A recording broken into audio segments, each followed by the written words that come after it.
C'est pour ça que de plus en plus, bien-aimés dans le Seigneur, dans les temps de la fin, l'église véritable, elle sera cachée. Comme au temps de Jézabel, les véritables prophètes étaient dans les grottes. C'est pour ça ceux qui partiront à l'enlèvement de l'église, ce sera ceux qui seront dans les coulisses et qui seront en train de se préparer pour le grand retour du Maître. C'est pour ça que Jésus veut te sanctifier. Laisse Jésus te laver par les eaux de sa parole. La grâce et la paix par Jésus-Christ, le vivant, le resté du troisième jour. Nous bénissons le Seigneur pour cette nouvelle audio, pour l'inspiration qu'il nous donne et que l'Esprit de Christ nous conduise dans tout ce message qui va être apporté. Alors, on aimerait parler d'un sujet, je dirais, assez récurrent qui se passe dans l'Église. Mais on aimerait, bien aimé dans le Seigneur, avoir un regard sur la parole du Seigneur, de savoir comment approcher une sœur dans la pureté sur la parole du Seigneur, comment faire le premier pas lorsqu'une sœur, lorsque nous sommes intéressés par une sœur, quelle est l'attitude à adopter, quelle est, je dirais, l'approche à avoir dans la pureté du Seigneur Jésus-Christ. Déjà, bien aimés dans le Seigneur, il est important que nous puissions savoir que il est important en tant qu'enfant du Seigneur que nous devons, mes bien-aimés dans le Seigneur, nous dépouiller de l'instruction eu égard dans notre vie passée. L'apôtre Pierre va évoquer l'héritage que nous avons hérité de nos pères. C'est-à-dire que nous ne venons pas au monde étant chrétiens, mais on devient chrétien. Nous héritons, et bien aimés dans le Seigneur, des coutumes, des traditions, des habitudes, du péché, du vieil homme. Et bien évidemment, lorsque nous venons à l'évangile, il est impératif et capital de savoir que dans la maison du Seigneur, ce n'est pas comme ça que ça se passe. On ne peut pas transporter l'héritage de nos pères dans l'évangile. Parce que l'héritage d'Adam est semblable à la feuille de figuier. Ce sont les œuvres de Caïn qui ne peuvent satisfaire la justice du Seigneur. Donc nous devons, mes bien-aimés dans le Seigneur, être renouvelés dans l'intelligence, comme il est écrit dans le livre de Romains chapitre 12. Nous devons, mes bien-aimés dans le Seigneur, nous dépouiller eu égard de notre ancienne nature, de notre ancienne manière de marcher, afin, mes bien-aimés dans le Seigneur, d'être renouvelés dans l'intelligence et d'être rééduqués en Christ. C'est important. Parce que les motivations qui nous poussaient lorsqu'on était toujours dans le monde étaient des motivations, mes bien-aimés dans le Seigneur, qui étaient impures. On agissait selon l'homme animal, selon nos émotions, selon notre état d'esprit, et ça nous ramène toutes sortes de complications, de problèmes et consorts. Et ça, c'est déjà la première des bases qu'il faut comprendre. C'est déjà vomir l'héritage de ses pères, se dépouiller eu égard du vieil homme, être renouvelé dans l'intelligence. Et ça, c'est valable pour les frères, tout comme les sœurs. Parce que dans le siècle présent dans lequel nous sommes, on voit effectivement qu'il y a des sœurs, enfin, des femmes dans le monde, je dirais, qui vont aller faire la cour aux hommes. Vous ne verrez pas dans la Bible une femme faire la cour à un homme. Vous ne verrez pas dans la Bible une femme faire une demande de mariage à un homme. Ça n'existe pas dans la Bible. Ça, c'est un héritage babylonien, égyptien, charnel, qui vient d'en bas. Dans la Bible, il n'y a pas de femme qui fait une demande de mariage à un homme, et il n'y a pas non plus de femme qui va aller aborder un homme. Il n'y a pas cette approche-là dans la Bible. On ne le voit pas. Ce que la Bible nous dit, mes bien-aimés dans le Seigneur, c'est que Christ nous a aimés le premier. Et c'est le Messie qui est venu justement vers nous. Lorsque la Bible dit que l'homme quittera son père et sa mère et s'attachera à sa femme et les deux deviendront une seule chair, on dit bien que c'est pourquoi l'homme, on ne dit pas la femme, c'est pourquoi l'homme quittera son père et sa mère et s'attachera à sa femme. Donc en d'autres termes, l'homme quitte sa demeure, il prend la femme et il la ramène dans sa demeure.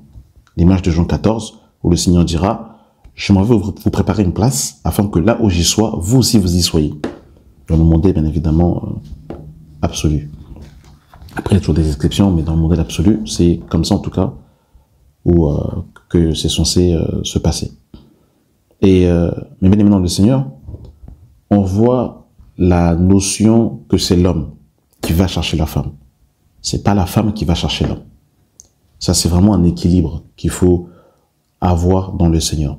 Parce qu'aujourd'hui, effectivement, il y a des femmes qui vont sur des sites de rencontres, qui vont justement comme si elles allaient à l'abordage, et la femme sort déjà de sa cachette. Ça, c'est vraiment quelque chose qu'il faut déjà savoir, que ces choses-là ne sont pas des choses bibliques. Il n'y a pas de femmes qui vont aborder un homme. On va voir par contre qu'effectivement la femme doit avoir une approche par rapport à cela. Si un frère s'approche d'elle, mais en tout cas, ce qui doit être très clair dans nos esprits, c'est qu'il n'y a pas la notion de sœurs qui vont aller prendre les numéros des frères, qui vont faire des appels de phare incessantes, comme le monde peut nous l'enseigner. Donc ça, c'est déjà la première base que nous devons comprendre, c'est déjà mourir par rapport à ce qu'on a appris, par rapport à l'héritage de nos cultures, de nos traditions, de nos origines, et de vraiment être rééduqué en Christ. Donc ça, c'est une chose qui est importante. Maintenant, bien évidemment, dans le Seigneur, il faut aussi que on comprenne, en tant qu'enfant du Seigneur, le rapport qu'il doit avoir entre un homme et une femme, c'est-à-dire un homme et une femme du sexe opposé. Encore une fois, nous devons être rééduqués. Et Paul va dire quelque chose de très intéressant à Timothée. Paul va dire quelque chose de très intéressant à Timothée. Dans le livre de 1 Timothée, chapitre 5, le verset 1, il est écrit « Ne reprenons pas durement le vieillard, mais exhorte-le comme un père. Exhorte les jeunes gens comme des frères, les femmes âgées comme des mères, celles qui sont jeunes comme des sœurs en toute pureté. » Ça, c'est encore aussi quelque chose qu'il faut vraiment, en tant qu'enfant du Seigneur, aussi être instruit. On est dans une génération aujourd'hui, surtout dans cette génération occidentale, où il n'y a pas de frontière entre l'homme et la femme. Il y a cette, je dirais, souvent cette légèreté que l'on peut avoir dans les rapports du sexe opposé. Or que lorsqu'on parle de la sanctification et bien aimé dans le Seigneur, la sanctification ne se résume pas uniquement au rapport sexuel. La sanctification, c'est beaucoup plus large que ça. La sanctification, c'est déjà un état d'esprit, c'est une posture, c'est une tenue, c'est un état de cœur qui se reflète également à l'extérieur, et c'est aussi un rapport mutuel qu'on a avec le sexe opposé. Comme Paul pourra dire à Timothée, de parler aux sœurs en toute pureté. La sanctification. Ça, c'est important. Parce que vous savez, lorsque nous sommes dans des relations qui sont, je dirais, amicales, mais d'une manière, je dirais, un peu mondaine, où il y a la légèreté dans nos rapports, il y a la légèreté dans nos paroles, la légèreté dans nos gestes, c'est déjà, mes bien-aimés dans le Seigneur, perdu d'avance, parce qu'il faut aussi que l'on revienne, mes bien-aimés dans le Seigneur, à ce standard, le rapport qu'il doit avoir entre un frère et une sœur. Un frère et une sœur qui ne sont pas dans le cadre du mariage, et j'irai même plus loin, même qui sont mariés, même qui sont fiancés, pardon, ne peuvent pas, dans leur rapport, être légers. Il y a certaines heures, mes bien-aimés dans le Seigneur, entre un frère et une sœur, au bout d'un moment, ils ne vont pas se parler.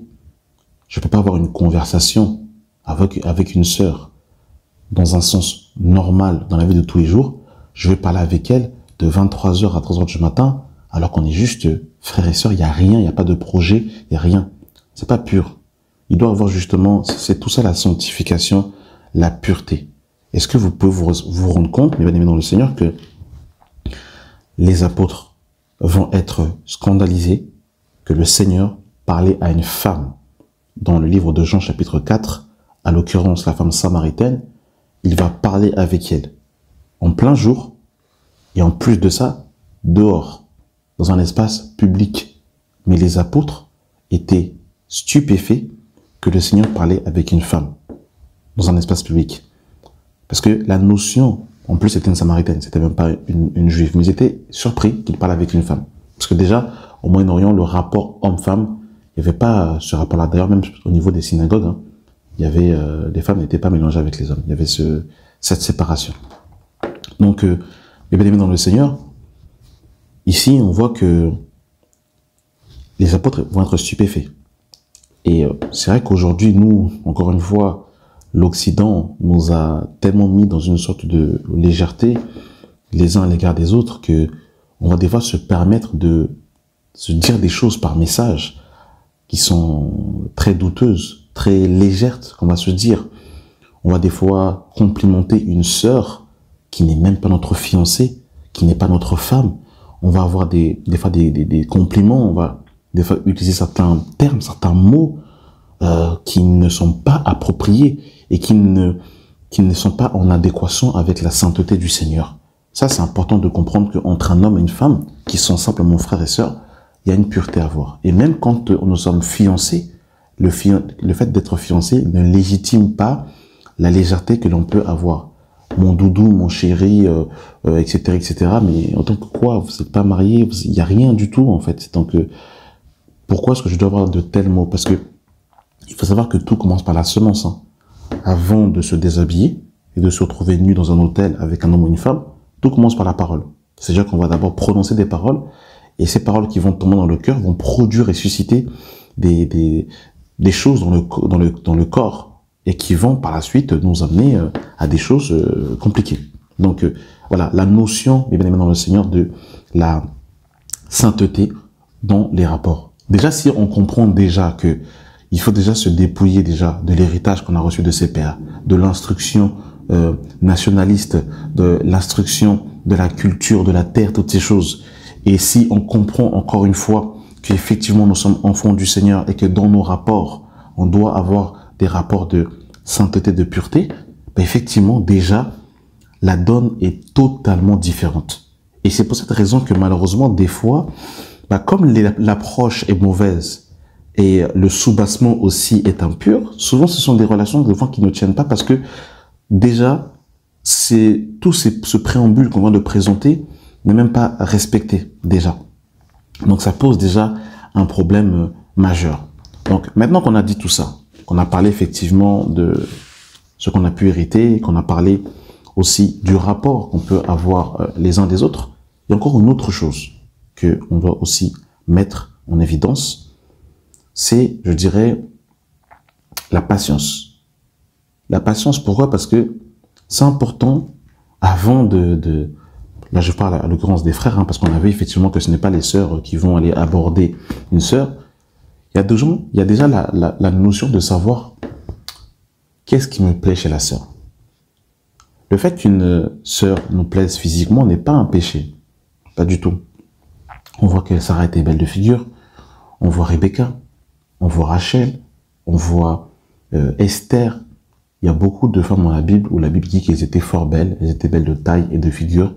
Donc si la Bible accentue sur ces détails-là, ça veut dire que la beauté physique existe. Ça, c'est quelque chose qu'on ne peut pas nier et repousser. Donc c'est pas un problème si un frère il est intéressé par une sœur qui est belle de figure. Par contre, ça ne doit pas être le seul critère. Attention, ça ne doit pas être le seul critère. Parce que si un frère s'approche d'une sœur parce que elle est simplement belle de taille et de figure, c'est un problème compliqué. Proverbe 31, le verset 30 nous dit « La grâce est trompeuse et la beauté est vaine. La femme qui craint l'Éternel est celle qui sera louée. » Donc la beauté, c'est bien, la grâce, c'est bien, mais la crainte, c'est mieux. Donc, quand un frère il approche une sœur, la question qu'il faut se poser, j'approche la sœur pourquoi? Est-ce que j'approche la sœur, excuse-moi, je parlais franchement, hein, parce que c'est comme ça que des fois les hommes pensent, mais il faut aussi que les sœurs aussi le sachent, et ça peut aussi donner aussi un discernement aux sœurs, parce que des fois les sœurs n'ont pas de discernement malheureusement. Quand un frère s'approche d'elles, elles sont toutes éblouies, et malheureusement dans cette illusion-là, elles se font happer, malheureusement dans les pièges de l'oiseleur. La grâce c'est bien, la beauté c'est bien, mais la crainte c'est mieux. Si un homme il s'approche d'une sœur parce qu'il a vu qu'une sœur, elle avait une grosse poitrine, c'est compliqué. L'approche, elle est déjà charnelle. Et ça, je le dis clairement, c'est totalement charnel. Si tu approches une sœur parce que tu as vu que la sœur, elle avait une grosse poitrine, tu as vu que la sœur, elle avait des formes, et c'est pour cette raison que tu t'approches de la sœur pour faire chemin avec elle, c'est déjà une base qui est déjà caduque. Quand on regarde les Écritures, mes bien-aimés dans le Seigneur, ce qui va souvent ressortir, la Bible, effectivement, va parler de la beauté, mais quand vous regardez la description de comment les femmes des Écritures ont été repérées, la Bible ne met pas l'accent que sur la beauté. Elle met aussi l'accent sur la parure intérieure, le caractère, la colonne vertébrale de l'âme. C'est l'accent aussi que la Bible va faire. Et regardez, on va le lire. Quand on va parler dans le livre de Genèse 24, quand on va parler de Rebecca, à l'occurrence, quand elle va quand le serviteur d'Abraham va le rencontrer, on nous dit, il n'avait pas encore fini de parler que sortit sa cruche sur l'épaule Rebecca, née de Bethuel, fille de Milca, femme de Nachor, fille d'Abraham. C'était une fille très belle de figure, elle était vierge et aucun homme ne l'avait connue. Donc, ce qu'on met en avant, c'est déjà ses vertus, son service. On parle par la suite effectivement de sa beauté qui vient en second plan. Et après, on va parler effectivement qu'elle était aussi vierge. Donc, la Bible ne met pas l'accent que sur la beauté, mais elle met aussi l'accent sur, je dirais, le soubassement. Ce qui soutient la beauté, c'est justement les qualités intérieures. Et aussi, une petite parenthèse, quelque chose de très intéressant aussi, que l'on peut noter et qu'on peut mettre en avant ici, c'est que les rencontres puissantes qu'il y a eu dans la Bible se sont faites généralement autour d'un puits. Lorsque nous lisons dans le livre de Genèse chapitre 24, nous voyons, mes bien-aimés dans le Seigneur, que la rencontre qu'il y a eu entre le serviteur d'Abraham et Rebecca s'est fait autour d'un puits. Ça, c'est ce que l'on peut constater. Quand nous lisons également Genèse 29, la rencontre qu'il y a eu entre Jacob et Rachel s'est fait également autour d'un puits. On peut aller encore plus loin dans la Bible. Quand on lit Exode chapitre 2, la rencontre qu'il y a eu entre Moïse et Séphora s'est également fait autour d'un puits. Et quand on regarde la rencontre qu'il y a eu entre la femme samaritaine et Christ, c'est également fait autour d'un puits. Alors, qu'est-ce que l'on peut comprendre par le puits? Le puits, c'est l'image de la parole, mes bien-aimés dans le Seigneur. Les véritables rencontres amoureuses se font autour du puits. La question qu'on peut se poser, c'est, ok, frère, tu as rencontré cette sœur, mais c'est quoi le lieu de rencontre? Parce que le lieu de rencontre détermine la suite de l'histoire. Si déjà dès le début, il n'y avait pas le puits, littéralement, c'est que si la parole n'était pas le soubassement de la rencontre, c'est KO. C'est pour cette raison, effectivement, que je disais encore une fois, si je m'approche d'une sœur pour ses formes, il n'y a pas de puits. C'est pour ça que lorsque Adam va voir Ève, il va dire, voici celle qui est os de mes os et chair de ma chair. On commence d'abord par l'os. Et l'os, les os, mes bien-aimés dans le Seigneur, c'est aussi l'image du fondement. C'est pour ça que la Bible nous dit que les os de Christ ne seraient pas brisés parce que les os, c'est l'image du fondement. Et c'était aussi l'image de l'Église, mes bien-aimés dans le Seigneur. Donc lorsque Adam voit Ève, il dit, voici celle qui est os de mes os et chair de ma chair. Donc en fait, c'est d'abord le soubassement, c'est d'abord le fondement que Adam voit, et bien évidemment, qui n'est pas dissocié, bien évidemment, de l'extérieur. Mais c'est d'abord, l'accent est d'abord mis sur les os, sur le soubassement, les bien-aimés dans le Seigneur. L'accent est mis sur le puits. Tu rencontres une sœur, elle est jolie, mais il n'y a pas l'eau au-dedans d'elle. C'est compliqué. Ma sœur, un frère vient t'aborder, mais il n'est pas à côté du puits. C'est également compliqué. C'est quoi déjà, en fait? Qu'est-ce qui vous unit? Est-ce que c'est le bagage intellectuel qui vous unit? Est-ce que c'est la couleur de peau qui vous unit? Est-ce que c'est, je sais pas, parce que vous avez les mêmes goûts culinaires? Est-ce que c'est ça qui vous unit? Ou est-ce que c'est Yeshua, la source d'eau intarissable? Et ce qui est très intéressant, mes bien-aimés dans le Seigneur, c'est que lorsque le Seigneur Jésus rencontre la femme samaritaine, il va lui demander de l'eau. Et elle, justement, va lui proposer l'eau du puits de Jacob. Et le Seigneur va lui proposer une autre eau, littéralement, qui était lui-même, qui était le véritable puits. Donc on comprend que le véritable puits, la source intarissable, c'est Christ lui-même, Yeshua Mashiach, c'est lui le véritable puits. Et c'est là que les rencontres se font. C'est là que le serviteur d'Abraham rencontre Rebecca. C'est là, mes bien-aimés dans le Seigneur, que Jacob rencontre Rachel. C'est là que Moïse rencontre Séphora. Et c'est là, mes bien-aimés dans le Seigneur, que Jésus rencontre la femme samaritaine, autour du puits de la source intarissable. C'est-à-dire que, ok, j'ai vu que la sœur, physiquement, elle me plaît. Elle est à mon goût. Encore les goûts et les couleurs, chacun sa définition. Donc, on n'est pas là-bas. Et même ça, encore ça, même par rapport au goût aussi, là, il faut vraiment que on ait les sens renouvelés. Parce que quand on a les sens qui ont été instruits par Babylone, parce qu'il faut savoir que nos 5 sens durant notre vie sans Christ ont été, je dirais, développés par rapport à, à la sensibilité de Babylone. Babylone va nous donner une définition et nos sens vont être justement, aiguisés par rapport à la perception de Babylone. Et on voit effectivement que Samson, qui a utilisé ses sens pour être avec Dalila, est tombé dans le piège. Parce qu'il s'est reposé sur ses 5 sens, il a perdu la vue. Or, lorsque on se base sur les sens divins, on voit les choses comme le Seigneur voit. Encore un autre exemple par rapport au sens. Souvenez-vous de l'histoire de Samuel, qui était un vrai prophète et qui effectivement va voir, eh bien, le grand frère de David. Il pensait que c'était lui qui devait être le successeur de Saül. Or que le Seigneur dira que le Seigneur ne regarde pas à ce qui frappe, il regarde au cœur.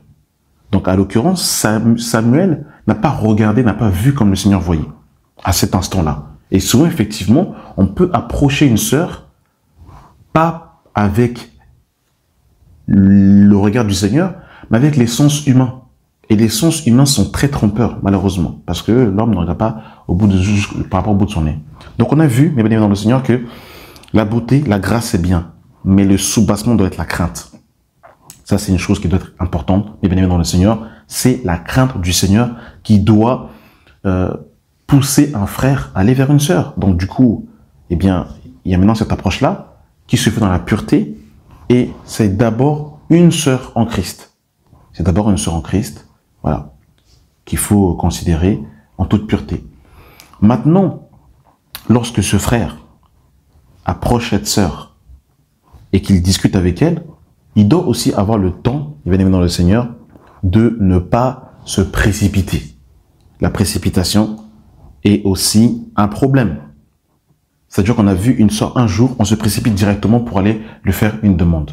C'est pas de la sorte que on doit également agir. Dans le livre de Cantique des Cantiques, chapitre 2, le verset 7, il est écrit « Ne réveille pas l'amour avant qu'elle le veille. » Et Cantique des Cantiques, chapitre 3, le verset 5, nous dira « Je vous en conjure, filles de Jérusalem, par les gazelles, par les biches des champs, ne réveillez pas l'amour avant qu'elle le veille. » Donc il y a aussi, mes bien-aimés dans le Seigneur, un temps de discernement, un temps d'observation. Tu as vu effectivement qu'une sœur t'intéresse.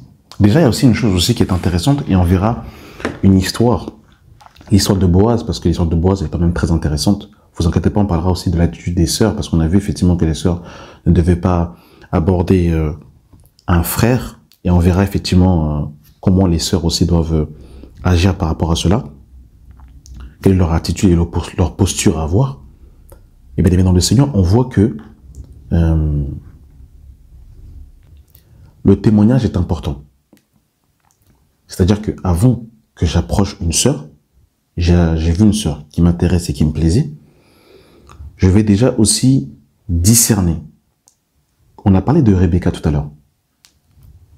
Le serviteur Abraham va donner un conseil. Il va donner même pas un conseil, il va donner, c'est une direction. Il va dire, tu ne prends pas de femme en dehors de ma patrie. Tu ne prends pas de femme cananéenne. Tu prends une femme dans ma patrie. Donc là, lorsque le serviteur d'Abraham arrive sur place, il va faire une prière, il va prier. Il va observer les femmes qui venaient au puits. Avant de demander à Rebecca de qui était-elle la parenté, il va l'observer, le discernement. Un frère ne se jette pas l'abordage comme ça au premier abord, parce que tu vas commencer à ouvrir plusieurs dossiers inutilement et ton témoignage va en partir. Le discernement. On discerne d'abord. Ok, la sœur elle est belle. Ok, la sœur elle est à mon goût. La sœur, je pourrais potentiellement faire chemin avec elle. Ok, maintenant, je regarde et je discerne. C'est ce qui s'est passé effectivement avec le serviteur d'Abraham. Il va discerner, il va voir effectivement les fruits de Rebecca. Et quand il va voir justement le comportement de Rebecca, parce qu'il faut savoir que le serviteur d'Abraham était venu avec 10 chameaux. Je vous invite à faire vos recherches et regarder la quantité d'eau qu'un seul chameau prend. C'est juste incroyable. C'est plusieurs litres d'eau. Et quand maintenant vous regardez, on peut faire justement se replonger dans l'histoire. Le fait de plonger la cruche pour prendre de l'eau et de la tirer, le nombre d'allers-retours que Rebecca a fait. Donc on voit le courage, on voit la détermination, on voit l'aspect de l'humilité parce qu'elle est au service. On voit l'aspect, de la persévérance. Le serviteur d'Abraham, quand il a vu tout ça, il a dit, mais en fait c'est ça, elle a rempli les critères. Et c'est uniquement à ce moment-là, il ne s'est pas simplement arrêté à l'aspect de la beauté. Parce qu'en vérité, il aurait pu aborder Rebecca parce qu'elle était belle de taille et de figure. Mais ce qui va interpeller le serviteur d'Abraham, c'est les os, donc le fondement de Rebecca. Et c'est ça qui va interpeller justement le serviteur d'Abraham pour qu'il aille justement vers Rebecca pour lui demander de qui elle était la parenté. Donc le discernement, c'est important. Observe la sœur, comment elle se comporte dans la communion fraternelle, comment elle se comporte aussi en dehors de la communion fraternelle, parce que des fois, il y a des sorties, etc. C'est important. Et maintenant, le témoignage. Ok, tu m'as servi de l'eau à boire, mais de qui es-tu la parenté? Mais en fait, la personne, elle vient d'où? C'est quoi son histoire, le témoignage? Et vous allez voir que Boaz, c'est un peu de cette manière-là qu'il va procéder avec Ruth. Il va prendre le temps d'observer, de discerner, et après, il va chercher à savoir, mais elle vient d'où? C'est-à-dire que tu observes, tu discernes, et quand tu vois effectivement que les fruits, les vertus sont conformes à l'évangile de Christ, bien évidemment, on met ça en prière.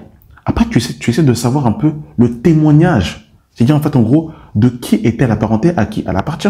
Des fois, aussi, il faut savoir. Est-ce que la sœur, elle est en couple? Est-ce que la sœur, elle est en projet avec quelqu'un d'autre? Est-ce que maintenant, quand tu t'assures que la sœur n'est pas en projet, quand tu t'assures que la sœur est seule, et que effectivement tu as eu des échos positifs à son sujet, à ce moment-là, tu fais une approche à la sœur. Effectivement, c'est vrai qu'il y a un aspect effectivement que beaucoup de frères ont perdu, c'est le verbe. C'est-à-dire qu'il y a des frères, effectivement, des fois, ils vont tourner autour du pot pendant 10 ans. Et c'est vrai qu'effectivement, pour nous, les hommes aussi, c'est pas forcément évident parce que on se dit, bon, dans le monde, je draguais, maintenant je suis en Christ, je vais pas draguer comme dans le monde. Donc des fois, il y a des frères qui sont hésitants, qui ne savent pas si ils doivent y aller ou pas. Et c'est là que c'est aussi intéressant parce que on va voir aussi l'aspect, comment la sœur aussi doit agir. Parce qu'en fait, faut qu'il y ait une réciprocité, c'est-à-dire que le frère va tenter une première approche, mais il faut que de l'autre côté aussi, qu'il y ait aussi une réponse de la sœur, parce qu'on voit qu'il y a aussi une réponse que la sœur aussi va avoir. Et dans cette réponse-là, mes bien-aimés dans le Seigneur, eh bien, ça va aussi encourager le frère à aller justement au bout et à pouvoir discuter. Je me rappelle que la première fois que j'ai discuté avec la sœur Élise au téléphone, donc je racontais mon histoire aussi, ma propre histoire aussi, comment ça s'est passé aussi, mon histoire, parce que des témoignages aussi vivants aussi peuvent aussi parler. Je me rappelle que j'ai rencontré la sœur, j'étais en partage avec des frères et sœurs, donc on était dans un restaurant, et Elle m'avait déjà vu, parce qu'effectivement, elle suivait mes enseignements sur YouTube. Et du coup, voilà, j'étais avec des frères en train de discuter. Et j'étais très intrigué par la discrétion de la sœur. La discrétion de la sœur m'intéressait. Et du coup, j'ai essayé un peu de savoir, par le biais des frères qui la connaissaient, un peu son histoire, savoir un peu comment elle était. Et par la suite, voilà, j'ai pu avoir son numéro par l'intermédiaire d'un frère qui la connaissait bien. Donc, on n'était pas dans la même assemblée que moi. Et la première fois que je l'ai eu au téléphone, effectivement, elle était assez fermée. Elle voulait pas forcément trop ouvrir la discussion. Donc, voilà, j'ai vu qu'effectivement, elle était assez dans la réserve, assez dans la discrétion. Et effectivement, elle sortait d'une histoire assez embarrassante. Elle avait vécu quelque chose d'assez compliqué avec un bien-aimé avant cela. Et effectivement, c'est aussi sa nature de ne pas forcément trop parler. Et je pense qu'elle a eu la bonne attitude. Et par la suite, voilà, j'ai pas forcément insisté en lui appelant incessamment. Je me suis un peu mis à l'écart. Et par la suite, la sœur était revenue vers moi après. Et on parlait dans la simplicité, on parlait de la parole. Et par la suite, par la grâce de Dieu avec ma femme, on a la même vision donc de la parole. Et voilà, Christ était vraiment le centre de nos discussions. Donc par la suite, voilà, le Seigneur a fait grâce. Il y a eu plusieurs péripéties. Mais en tout cas, ce qui m'avait intéressé chez la sœur, c'était son attitude. L'attitude, son attitude, son comportement. C'est ça qui m'avait intéressé après ma barre. Et voilà, après j'étais parti discuter avec elle. Et quand on parlait, au fur et à mesure qu'on parlait, ben voilà, je lui ai fait comprendre, c'est vrai qu'on parle plus ou moins bien, toi et moi.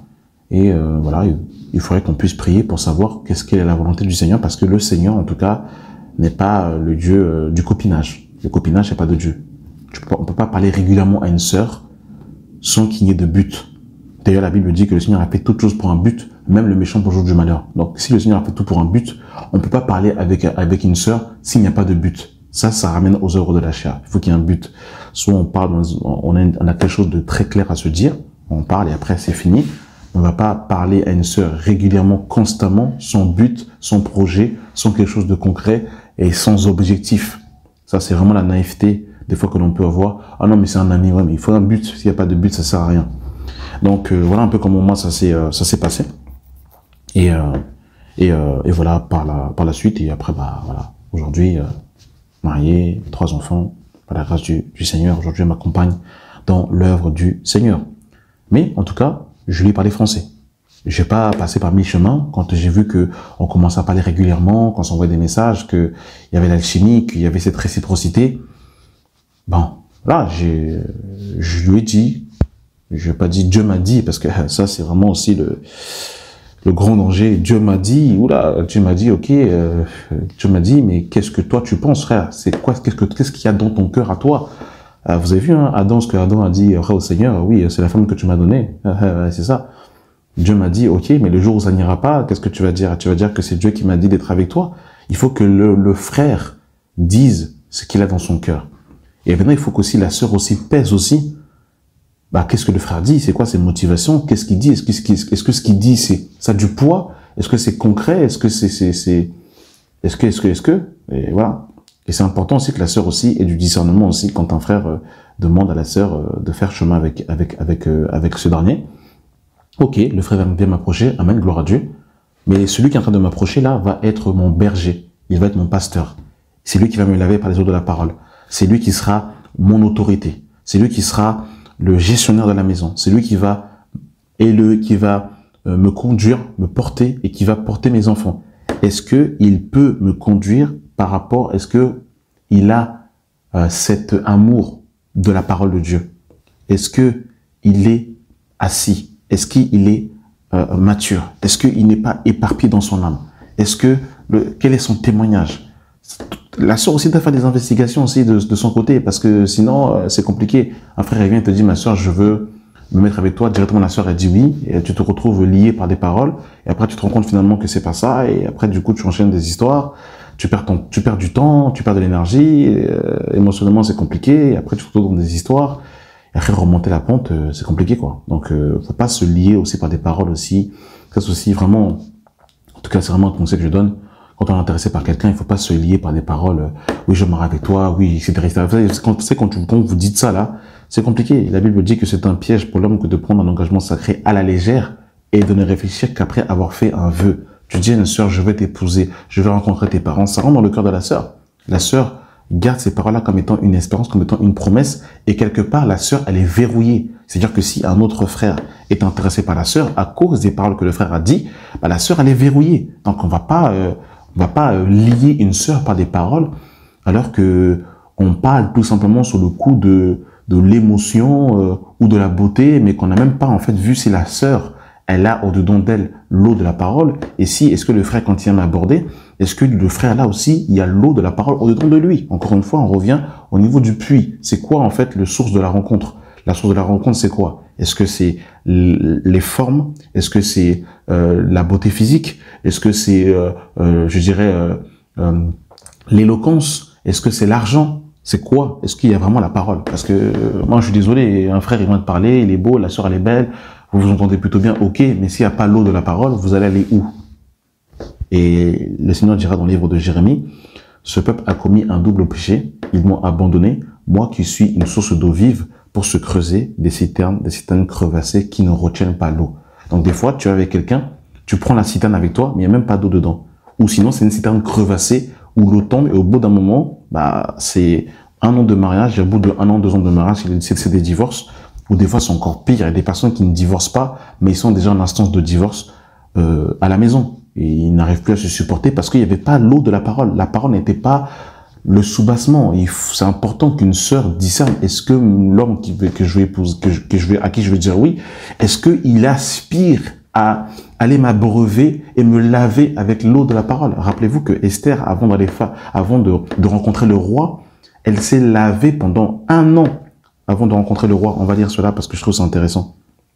L'aspect de l'eau de la parole, c'est important.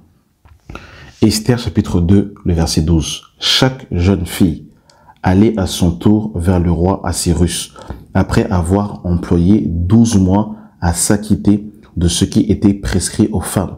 Pendant ce temps, elles prenaient soin de leur toilette, 6 mois avec de l'huile de myrrhe et 6 mois avec des aromates et des parfums en usage parmi les femmes. Et la myrrhe, c'est une résine qui vient d'un arbre, donc qui parle aussi, qui est aussi l'image de la croix en fait, hein, la résine, la manière dont en fait c'était cultivé. Donc vous avez vu l'aspect du lavage. La femme, elle doit être lavée par son mari, mais par l'eau pure, pas par de l'eau impure. Donc en fait, la femme doit voir en fait quel est le puits que transporte le frère qui vient m'aborder. Est-ce que c'est de l'eau qui est propre? Est-ce que c'est de l'eau qui est sale? Est-ce que c'est de l'eau frelatée? Vous savez, il y a des réalités hein, où des fois, il y a des sœurs qui sont avec des frères. Après la communion fraternelle, c'est compliqué. Après la vie de prière, c'est compliqué parce que le mari t'abreuve et te lave avec de l'eau sale, avec de l'eau mélangée, avec de l'eau édulcorée, avec une eau souillée ou sinon, en fait, voilà, une citerne qui est crevassée. Donc, ça, c'est important. Mais en tout cas, il ne faut pas que les frères perdent le verbe. Une sœur t'intéresse, après que tu aies parlé et que tu aies échangé avec elle, voilà, tu dis, voilà, ma sœur, écoute, il faut lui parler clair. Et après, effectivement, c'est le jeu. Bah, soit la sœur dit oui, soit la sœur dit non. Mais bon, au moins, tu auras fait l'approche. Et c'est aussi important aussi, je pense, que si un frère rencontre une sœur d'une autre assemblée, qu'il s'approche quand même au moment des responsables de l'assemblée. Parce que c'est la transparence, c'est aussi la pureté et c'est aussi l'ordre. Si un frère il est intéressé par une sœur dans une assemblée, c'est important avant de pouvoir entreprendre certaines démarches, de au moins s'approcher des anciens, parce que les anciens des fois ils ont ils sont pas Dieu, mais ils ont cette vue panoramique et ils peuvent aussi orienter le frère sur la sœur, pouvoir en fait par exemple témoigner, parce qu'ils sont comme les conducteurs, c'est comme des parents. Donc, ils ont aussi une vue que des fois les frères aussi n'ont pas.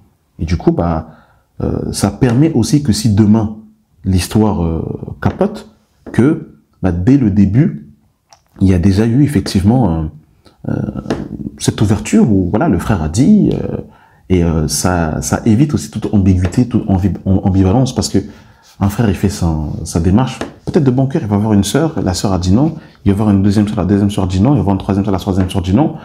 Là, c'est pas que le frère veut ouvrir plusieurs dossiers, c'est juste qu'effectivement, il est parti voir une sœur, la sœur leur dit non. Et l'aspect de le dire aussi, c'est déjà en fait que du coup, ça dissipe toutes sortes de ténèbres, toutes sortes de, je dirais, de parasites ou de non-dits. Et effectivement, ça donne en fait aussi une clairvoyance par rapport à ça. Et le frère aussi peut être aussi, je dirais, aiguillé par rapport à cela. Donc, on va prendre l'histoire de Ruth, parce qu'effectivement, on va voir l'approche que Ruth a eue, et on va voir également aussi l'histoire de Boaz, comment Boaz aussi va agir à l'égard de Ruth.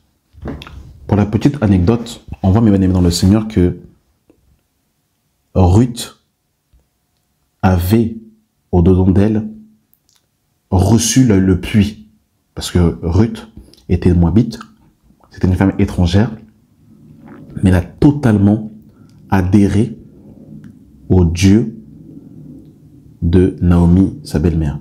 Et regardez sa déclaration. Voilà une femme de qualité. Elle avait au-dedans d'elle renoncé à l'héritage de ses pères. Elle avait renoncé au Dieu de ses pères. Ruth chapitre 1, le verset 15. Naomi dit à Ruth, « Voici ta belle-fille est retournée vers son peuple et vers ses dieux. Retourne comme ta belle-sœur. » Ruth répondit, « Ne me presse pas de te laisser, de retourner loin de toi. Où tu iras, j'irai. Où tu demeureras, je demeurerai. Ton peuple sera mon peuple. Ton Dieu sera mon Dieu. Où tu mourras, je mourrai. Et j'y serai enterré. Que l'Éternel me traite dans toute sa rigueur, si une autre chose que la mort vienne me séparer de toi. » Voilà déjà en fait une femme véritablement déjà à épouser. C'est-à-dire qu'elle a renoncé à l'héritage de ses pères et au Dieu de ses pères pour s'attacher à Yahweh, au Dieu d'Abraham, d'Isaac et de Jacob. Et ça c'est magnifique, mes bien-aimés dans le Seigneur. Voilà déjà quelqu'un qui avait déjà reçu le puits déjà. Et là regardez, on a vu Rebecca, comment c'était une femme de courage. C'était pas une femme de oisiveté. Regardez comment ce que Ruth va se faire repérer par Boaz. Ruth chapitre 2, le verset 3. Elle allait glaner dans un champ derrière les moissonneurs. Et il se trouva par hasard que la pièce de terre appartenait à Boaz, qui était de la famille d'Elimelech. Et voici, Boaz vient de Bethléem, et il dit au moissonneur, que l'Éternel soit avec vous. Et il répondit, que l'Éternel te bénisse. Et Boaz dit à son serviteur, chargé de surveiller les moissonneurs, à qui est cette femme? Le serviteur chargé de surveiller les moissonneurs répondit, c'est une jeune femme moabite qui est revenue avec Naomi du pays de Moab. Elle a dit, permets-moi de glaner et de ramasser des épis entre les gerbes derrière les moissonneurs. Et depuis ce matin qu'elle est venue, elle a été debout jusqu'à présent et ne s'est reposée qu'un moment dans la maison. Donc là, Boaz, il voit une femme qui est en train de travailler. Il est intéressé, il est intrigué. Maintenant, il demande d'où elle vient. Un peu comme justement les serviteurs d'Abraham. Il dit, mais tu viens d'où? Qui sont tes parents? Là, justement, on va lui parler de son témoignage. Donc, il va voir effectivement, il va voir l'histoire de cette sœur-là. Et après, ça va intriguer Boaz. Boaz va être intrigué. Ensuite, Boaz va dire, au verset 8, Boaz dit à Ruth, écoute ma fille, ne va pas glaner dans un autre champ. Ne t'éloigne pas d'ici et reste avec mes serviteurs. Regarde d'où les moissonneurs dans le champ et va après. J'ai défendu à mes serviteurs de te toucher. Et quand tu auras soif, tu iras au vase et tu boiras de ce que les serviteurs auront puisé. Alors il tomba sur sa face et se prosterna contre terre et elle dit, comment ai-je trouvé grâce à tes yeux pour que tu t'intéresses à moi qui suis une étrangère. Donc là, mes bien-aimés dans le Seigneur, on voit que il va déjà en fait avoir un petit déclic. Et là, en fait, on voit aussi l'attitude. C'est intéressant. On voit aussi l'attitude de Ruth. Ruth n'est pas restée stoïque, parce que des fois, il y a des sœurs aussi, c'est un peu comme des carpes, quoi. C'est un peu comme une image toute blanche. Il n'y a aucune réaction de la sœur. Bah, le frère, il est là, il s'approche, mais il n'y a rien, quoi. La sœur ne va pas manifester de retour. Donc, la sœur ne fait pas, c'est pas elle qui va, mais la sœur, elle va juste répondre, justement, je dirais, lorsqu'un frère va s'approcher. Et là, à l'occurrence, ici, on voit que Ruth va lui dire, mais Boaz, il va dire, pardon, dans sa tête, il s'est dit, non, il faut pas qu'elle aille glaner loin, il faut qu'elle reste ici. Parce que Boaz était déjà intéressé, il était déjà observé la sœur. Des fois, ma sœur, tu as observé, tu ne sais pas. Il faut savoir l'attitude qui va avec. Et après, on voit que elle va se prosterner en terre. C'est-à-dire que déjà par là, elle montrait déjà que elle était, que son cœur était dans une disposition par rapport à Boaz. Maintenant, ce qui est intéressant, c'est que on va voir que effectivement, Ruth va rentrer à la maison. Et elle va expliquer la rencontre qu'elle va avoir. C'est pour ça que c'est important, effectivement, de ne pas rentrer aussi dans des histoires aussi seules aussi. Des fois aussi, par notre propre sagesse ou parce qu'on pense qu'on sait tout, on connaît tout, on rentre dans des histoires seules. Ici, on voit effectivement que Boaz, il va demander d'où venait la sœur. Et là, regardez, Ruth, elle va faire un retour à sa belle-mère. Verset 19 de Ruth chapitre 2. Sa belle-mère lui dit, « Où as-tu gagné aujourd'hui et où as-tu travaillé ? Béni soit celui qui s'est intéressé à toi. » Et Ruth fit connaître à sa belle-mère chez qui elle avait travaillé. « L'homme chez qui j'ai travaillé aujourd'hui, dit-elle, s'appelle Boaz. » Naomi dit à sa belle-fille, « Qu'il en soit béni de l'Éternel, qu'il se montre miséricordieux pour les vivants, comme il le fut pour ceux qui sont morts. » Et Naomi, à ce moment-là, elle a capté. Elle a capté, et là, elle commence à donner justement des conseils pratiques à sa belle-fille pour que, justement, elle se mette en évidence, pour que le frère puisse justement faire la démarche. Et là, on nous dit, regardez la suite de l'histoire, hein, c'est intéressant. On nous dit, donc là, c'est la réponse de Naomi, « Cet homme est de notre parenté. » Il lui dit encore, Naomi, et il est de ceux qui ont sur nous droit de rachat. Donc là, c'est comme si Naomi, elle va appuyer la candidature de Boaz. Ruth, la Naomite, ajouta, il m'a dit aussi, reste avec mes serviteurs jusqu'à ce qu'il ait acheté toute ma moisson. Et Naomi dit à Ruth, à sa belle-fille, il est bon, ma fille, que tu sortes avec ses serviteurs et qu'on ne te rencontre pas dans un autre champ. Donc, elle va donner des conseils pratiques. Et c'est ce que Paul va dire à Tite, en Tite chapitre 2, que les femmes âgées doivent apprendre aux jeunes femmes, donc donner des conseils. C'est pour ça que c'est important aussi d'avoir des aînés, des femmes matures qui peuvent donner des conseils pratiques. Elle resta donc avec les serviteurs de Boaz pour glaner jusqu'à la fin de la moisson des orges et de la moisson du froment. Et elle demeurait avec sa belle-mère. Donc elle va aussi avoir un témoignage extérieur qui va confirmer ce qu'elle a vu, qui va appuyer. Et des fois, effectivement, il y a des personnes qui vont nous donner des témoignages, des conseils, mais des fois, on ne va pas écouter. On va se retrouver dans des histoires compliquées. Et regardez au chapitre 3, le verset 1. Naomi, sa belle-mère, lui dit, « Ma fille, je voudrais assurer ton repos, afin que tu fusses heureuse. Et maintenant, Boaz et ses serviteurs duquel tu as été, n'est-il pas encore notre parent? Voici, il doit vanner cette nuit les orges qui sont dans l'air. Lave-toi et oins-toi, puis mets tes habits et descends à l'air. Tu ne te feras pas connaître à lui jusqu'à ce qu'il ait achevé de manger et de boire. Et quand il ira se coucher, observe-le où il se couche et ensuite va, découvre ses pieds et couvre-toi. Il te dira lui-même ce que tu as à faire. » Et elle lui dit, « Je ferai tout ce que tu as dit. » Donc là, elle va être coachée. Le coaching, ah, j'aime ça. Le coaching spirituel, ah yes. Des fois, il faut pas avoir honte d'être coaché, d'être accompagné par des gens d'expérience. Naomi était une femme qui avait l'expérience, qui avait déjà connu le mariage, qui avait déjà eu 2 enfants. Donc, elle connaît ces choses-là. Donc, elle va donner des conseils et Ruth va se laisser coacher par Naomi. Le coaching, des fois, il faut le coaching. Des fois, je vous dis la vérité, tu peux être coaché même aussi pour te relooker aussi. Là, il va lui dire, mets en fait un vêtement. Des fois, il y a des mamans qui peuvent te dire, ma sœur, si tu veux aussi être vue, il faut changer aussi ton accoutrement aussi. Ton accoutrement, voilà, tu dois peut-être que tu es peut-être un peu trop négligé. Peut-être que tu dois peut-être être un peu plus comme ça. Ta coupe de cheveux, peut-être que tu dois faire un peu plus comme ça. Des fois, il faut parler franchement, des fois. Des fois, on a besoin d'être coaché. Oui, la prière, c'est bien, amen. Mais maintenant, il faut ajouter aussi à la prière aussi, des fois, des coachings concrets et pratiques pour aider les sœurs dans leur engagement. C'est important. Et là, on nous dit au verset 6, hein, et elle descendit à l'air, et elle fit tout ce qu'avait ordonné sa belle-mère. Boaz mangea et but, et son cœur était joyeux. Il alla se coucher à l'extrémité du tas de gerbes. Ruth vint alors tout doucement découvrir ses pieds et se coucha au milieu de la nuit.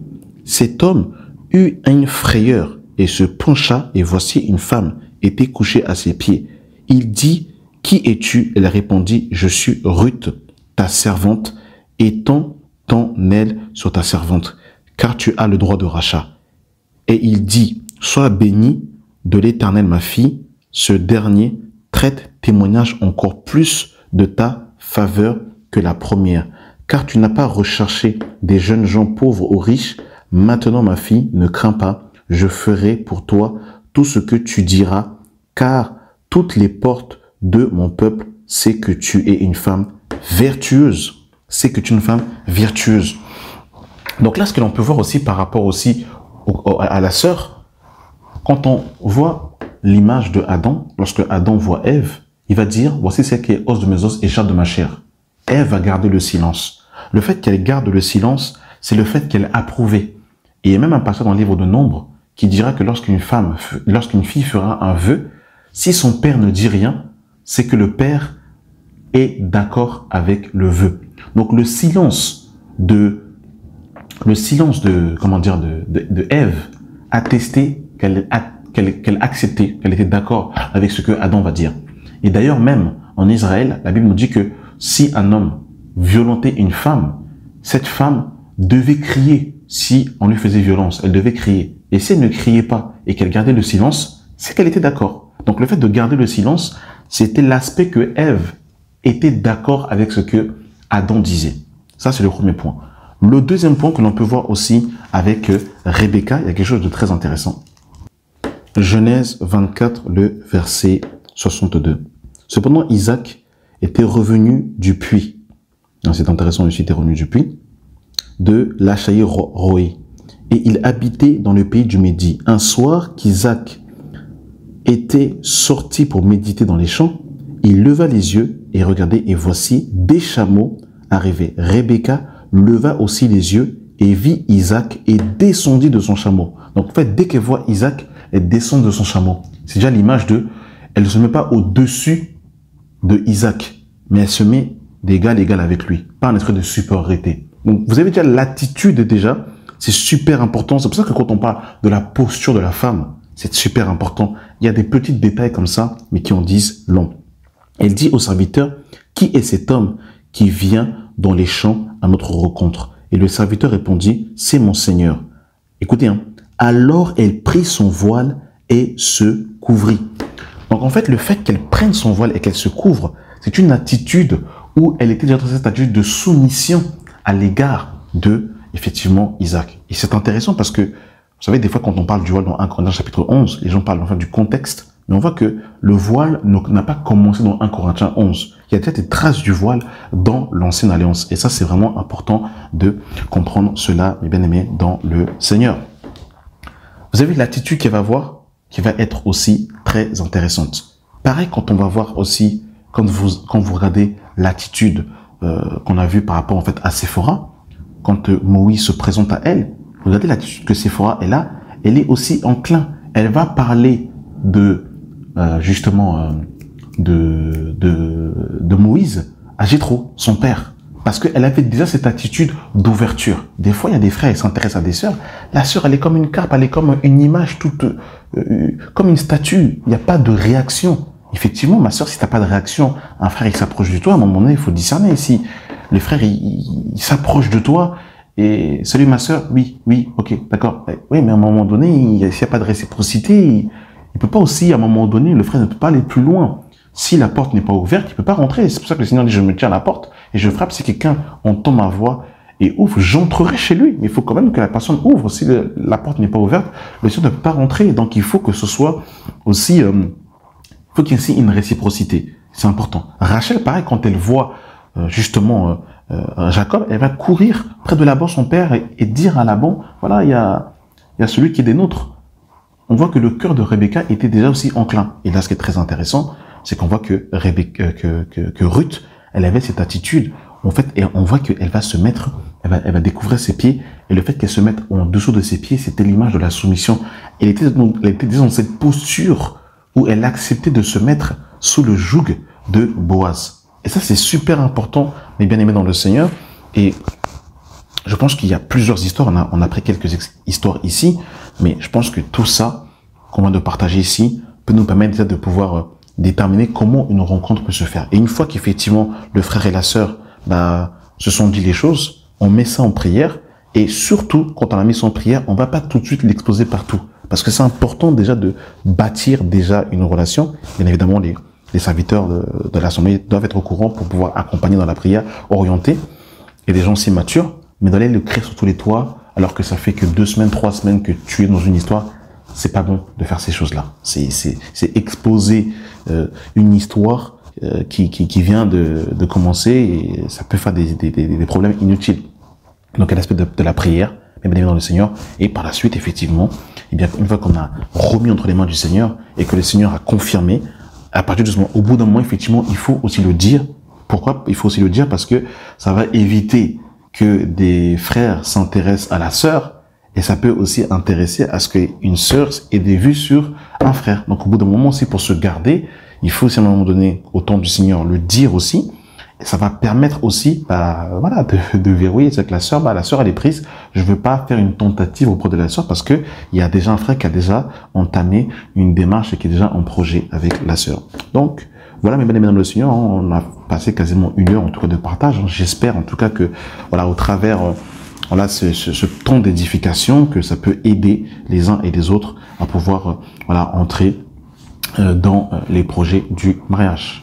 Voilà, mes bien-aimés, merci d'avoir pris le temps d'écouter cet audio. N'hésitez pas à me dire dans l'espace commentaire ce que vous en avez pensé, vos réactions.